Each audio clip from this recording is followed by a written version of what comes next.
UK में आजकल flu का एक बहुत ही बुरा वायरस फैला हुआ है जिसको कि सुपर फ्लू का नाम दिया गया है। ये फ्लू वायरस जो है वो तेजी से लोगों को अपनी पकड़ में ले रहा है और इसकी वजह से अस्पतालों पे काफी ज्यादा मरीजों का प्रेशर बढ़ चुका है। लोगों से ये कहा जा रहा है कि जिनको भी फ्लू है वो बेहतर है कि जब तक वो बिल्कुल ठीक ना हो वो घर से ना निकलें। अगर कहीं बाहर जाने की ज़रूरत बहुत ज़्यादा ही शदीद हो तो बेहतर है कि मास्क पहनकर बाहर निकलें ताकि बाकी लोग आपसे महफूज रह सकें।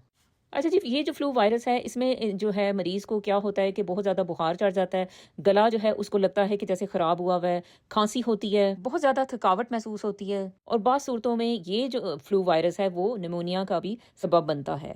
जो लोग इसका सबसे ज़्यादा शिकार नज़र आ रहे हैं वो हैं यंग बच्चे, बूढ़े और हामला ख़वातीन। अच्छा जी, बहुत ज़्यादा हमें चाहिए कि अपना ख्याल रखें। हम दुनिया में जहाँ पे भी हों, फ्लू वायरस को जो है कभी भी आप हल्का ना लें, ये बहुत ही खतरनाक बाज़ों का साबित हो सकता है। अपनी सेहत का ख्याल रखें और बेहतर है कि मास्क पहनकर ही पब्लिक प्लेसेस में जाएं, एटलीस्ट जब तक जो है ये केसेस जो है हॉस्पिटल्स में कम नहीं हो जाते और थोड़ा सा ये वायरस कंट्रोल नहीं हो जाता, तो हमें इन बातों को मद्देनज़र रखना पड़ेगा।